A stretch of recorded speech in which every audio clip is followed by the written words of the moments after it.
전방에 좋아요를 향해 발사! 여러분의 관심과 사랑 속에 절찬리에 상영 중인 대망의 히스토리 오브 글록 시리즈, 대망의 마지막 회 지금 바로 시작하겠습니다.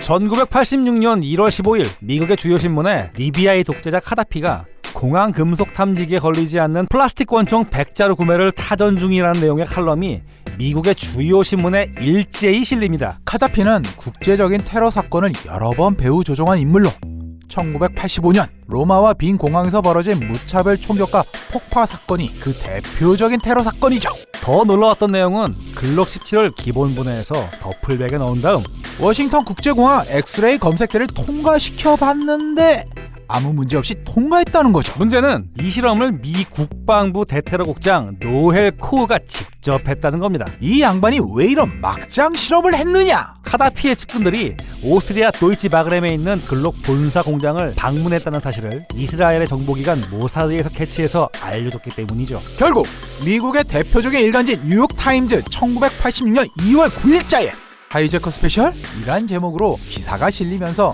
논란이 확대되었고 정치권까지 움직이기 시작했습니다. 민주당 마리오 마이액인 뉴욕주 하원 의원이 비금속 총기 규제 법안을 도입하겠다고 나섰는데 그럴 만도 한 게 민주당 당직자들이 글록 17을 분해해서 국회의사당 엑스레이 검색대를 통과시켜 보니까 무사 통과를 시켜주더라 이거야. 이 사실이 알려지면서 언론사들은 완전히 뒤집어졌지. 뭐 이 정도면 글록 17은 당연히 퇴출시켜야 되는 거 아니야? 그런데 놀라운 사실이 하나 밝혀져. 노엘 코우가 공항 검색대 통과 실험을 할 때 더플팩 안에 분해된 글록 17 말고 권총 한 자루를 더 담아놨다는 거야. 에? 뭔 권총인데? 헤틀러 운트코사의 P9S. 근데 이 권총은 트리거 가드만 플라스틱이고 나머지는 죄다 금속이었죠. 아니 풀메탈 권총이 공항 검색대를 어떻게 통과해? 사실 두 자루의 권총이 공항 검색대를 무사 통과했던 진짜 이유는 따로 있었어. 경무에 지친 검색대 직원이 엑스레이 화면을 대충 보고 패스해버린 거지. 결국 총이 문제가 아니고 사람이 문제였다 이거야. 글록사 입장에선 억울할 수밖에 없었습니다. 미국에 처음 진출했던 1985년 말에 이미 주류 담배 화기 단속 국가 미 연방 항공국에 검사를 의뢰해서 글록 17의 수입과 판매에 문제가 없다는 승인을 받아둔 상태였기 때문이었죠. 그리고 미 국방부도 1984년 제식권총 선정 사업 당시에 글록 17을 들여와서 테스트까지 했지 않았었나? 그렇지. 문제가 있었다면 진작 조치를 취했겠지. 그런데도 미국의 주요 언론은 연일 십자 포화를 날려서 글록을 거의 그로기 상태로 몰고 갔는데 바로 이때 분연히 일어난 분들이 계셨으니 전미 총기협회 NRA를 비롯한 총기 옹호단체에서 언론 매체를 통해 글록 살리기에 나선 거지. 암튼 1986년 5월 드디어 청문회가 열리고 가스턴 글록이 출석을 하게 됩니다.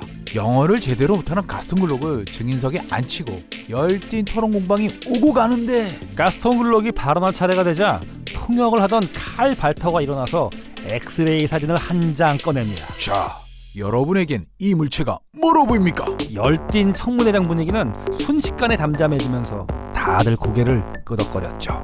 결국 총기 규제 찬성론자들이 무리하게 밀어붙인 비금속 총기 규제 법안은 폐기되고 미국에 진출하자마자 하이제커 스페셜로 낙인 찍히며 퇴출 위기에 몰렸던 글록 17은 얼떨결에 비금속 총기 규제 법안 폐기를 이끌어내 역사적인 권총으로 등극하며 총기 옹호론자들의 절대적인 지지를 받게 됩니다. 미국의 한 총기 도매상이 글록의 마케팅 담당자 칼 발터한테 이런 말을 했죠.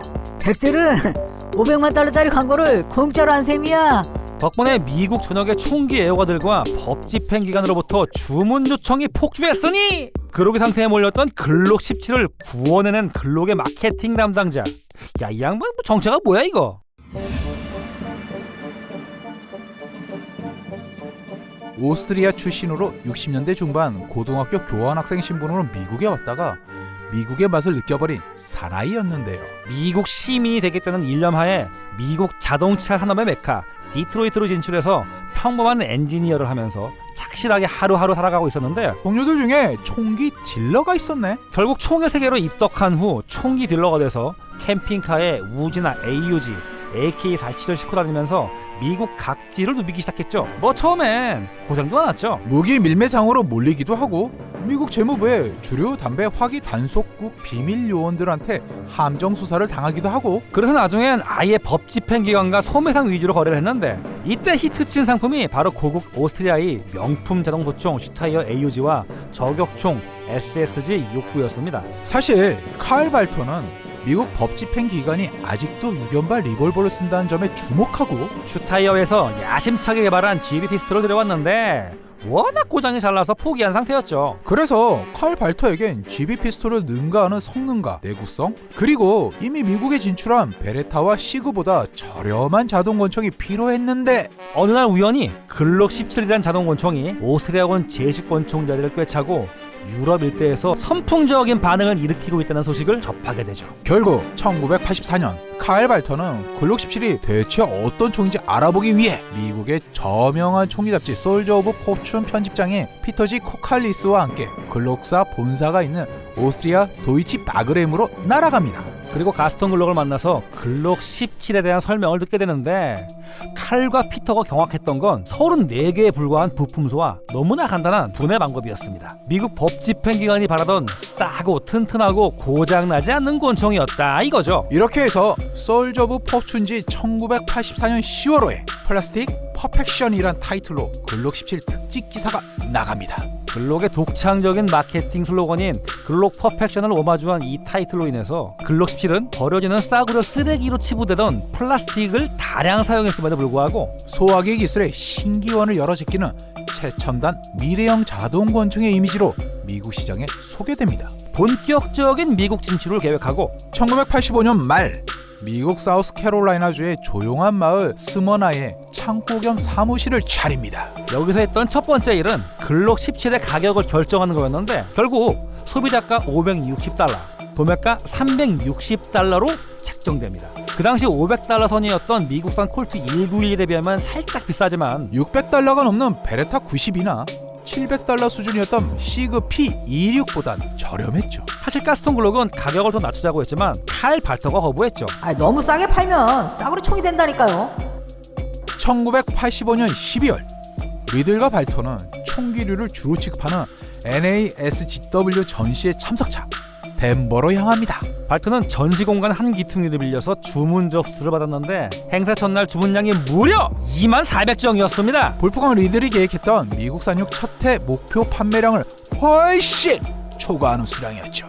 그리고 곧바로 터진 하이제커 스페셜 악재도 무사히 넘기면서 글록의 미국 진출은 순조로운 첫 걸음을 떼게 됩니다. 하지만 미국 최대의 대도시는 여전히 글록을 거부하고 있었으니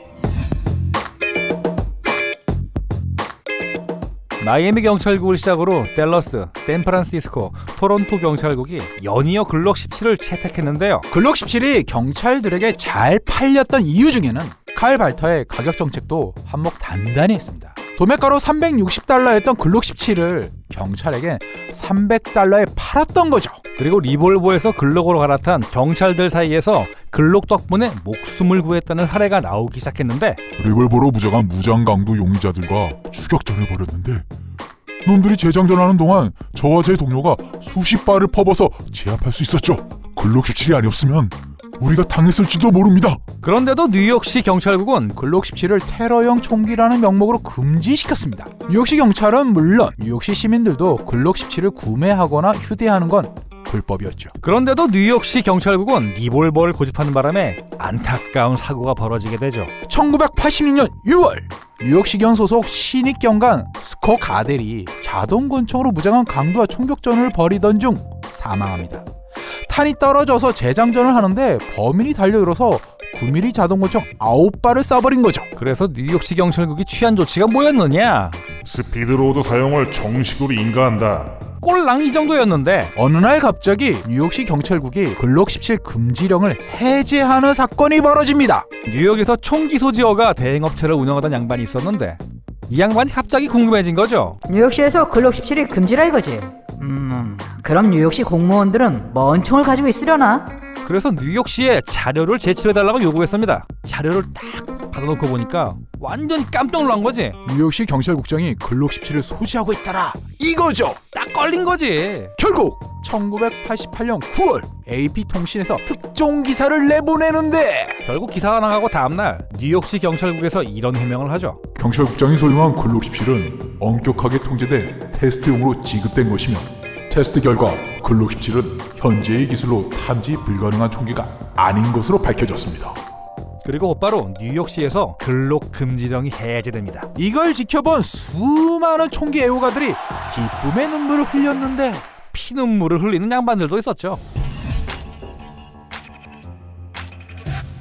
한때 미국 법집행기관 총기 시장을 거의 독점하며 미국을 대표하는 리볼버의 명가로 명성이 자자했던 스미스 앤 웨슨. 사실 이 양반들이 리볼버만 만든 게 아니라 자동권총도 꾸준히 나름 잘 만들었어요.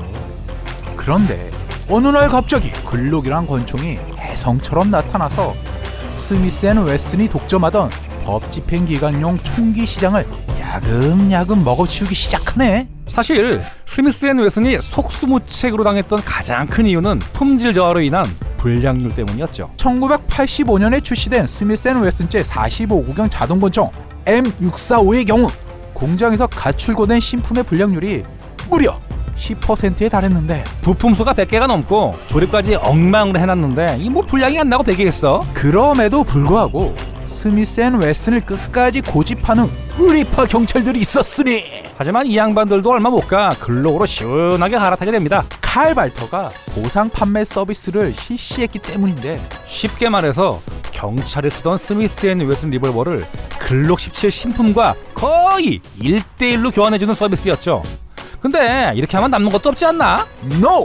글록사 입장에서도 충분히 남는 장사였지. 왜냐? 대량 생산 체제에 돌입한 글록 17은 원가가 $100 이하로 내려간 상태였고 수거한 리볼버는 중간 도매상들이 제값을 쳐주고 몽땅 사갔기 때문이지. 그럼 이 중간 도매상이 덤탱이 쓰는 거 아니야? 경찰이 쓰던 총기는 수집가들한테 훨씬 비싼 값에 팔려나갔어.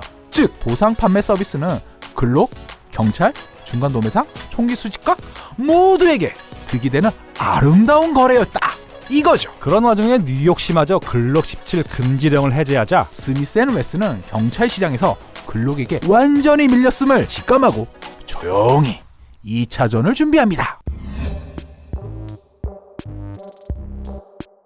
마이애미에서 호되게 당했던 FBI가 357 매그넘급 위력의 10mm 오토탄을 테스트 중이라는 소식이 전해지자 미국의 총기 관련 업체들은 너나 없이 10mm 오토탄 관련 상품 개발에 들어갑니다. 글록사도 FBI 접수를 목표로 개발한 신형 글록을 완성하는 데 성공하고 1990년 1월 17일 라스베가스에서 열린 미국 최대의 총기 전시회인 샷쇼에 화려하게 데뷔시킵니다. 하지만 스미스 앤 웨슨은 자체 개발한 49경 스미스 앤 웨슨 탄과 2탄을 사용하는 M4066 시제품을 전시장에 딱 내놨으니 사실 49경탄은 스미스 앤 웨슨이 FBI의 의뢰를 받아가지고 만든 탄이었습니다. 10mm 오토탄의 위력이 너무 강해서 반동 제어가 힘들다는 지적에 따라 스미스 앤 웨슨이 윈체스터와 손잡고 비밀리에 완성시킨 회심의 역작이었는데 이 탄이 주목받았던 건 45구경에는 못 미치지만 9mm보다는 강한 위력과 9mm 수준에 육박하는 장탄수라는 두 마리 토끼를 모두 잡았기 때문입니다. 글록사 입장에선 뒤통수를 한 방 제대로 얻어맞은 셈이었는데 샷쇼 현장에 들렸던 가스톤 글록은 스미스 앤 웨슨 부스에 가서 49경탄 샘플을 얻어오는 데 성공합니다. 가스톤 글록 이 양반이 샘플탄 사이즈를 대충 재보다가 몇 마디를 툭 던지지. 탄피 길이 빼고 10mm 탄이랑 똑같잖아. 아니 전체 길이는 9mm 탄이랑 비슷하고 글록 23구에 글록 17 프레임을 적당히 뒤섞으면 우리도 이 탄을 써먹을 수 있겠는데? 아니 좀 서둘러봐.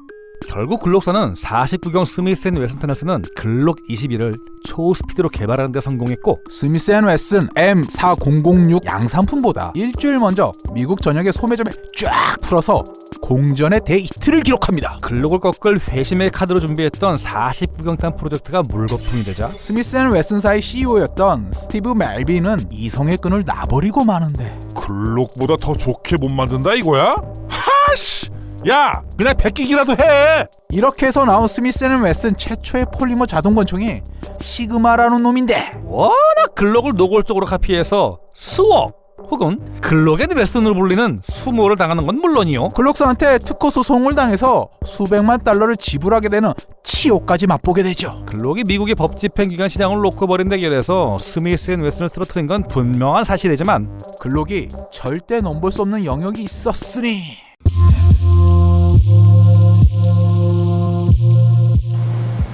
Whoa, we're not just gonna let you walk out of here. Who's we, sucker? Smith and Wesson and me.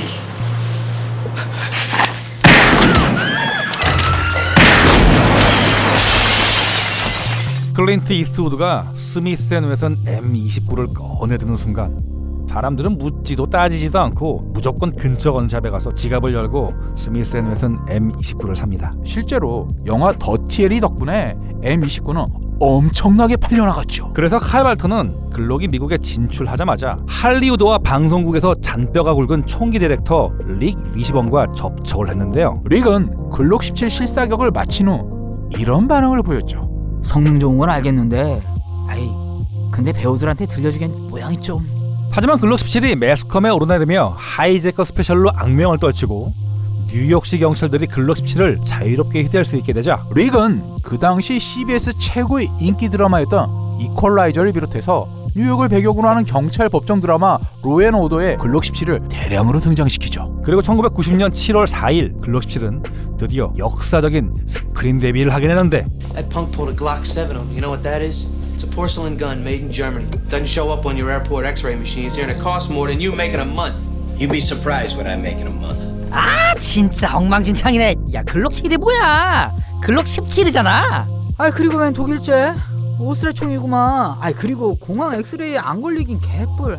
슬라이드랑 총열이 다 셌던데 그게 말이 돼? 야, 또 경질 도자기는 또 뭐냐 이게? 하, 진짜. 야, 총을 좀 아는 사람이 영화를 찍어야 된다니까. 참고로 다이아드2의 총기 디렉터는 마이클 파펙이라는 양반인데 이분의 대표작이 리셀레폰 프레데터입니다.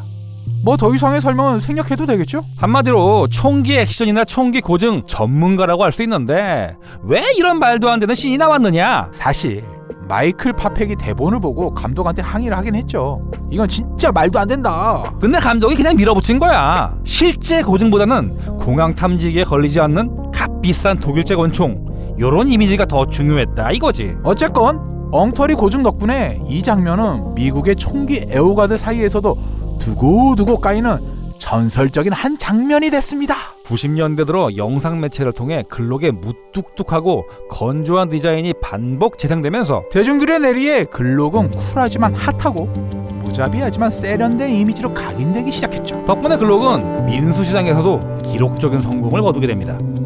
혹자는 프리드리 네찬트, 잉고비저, 휴브너, 칼 발터와 같은 조력자가 아니었다면 글록이 지금과 같은 억만장자가 될 수 없었을 거라고 말합니다. 하지만 군수품 납품업자로 편하게 살 수 있었던 사람이 50이 다 된 나이에 전혀 새로운 분야에 도전하기로 결심하고 2년이란 시간을 투자한다는 건 절대 쉬운 일이 아니죠. 아무튼 장장 6회에 걸쳐 꾸준하게 시청해주신 우리 구독자 여러분께 진심으로 감사드립니다. 앞으로 더 좋은 컨텐츠로 찾아뵙도록 하겠습니다. 자, 인사드릴까? 저는 환장. 전 팬더였습니다. 감사합니다. 감사합니다.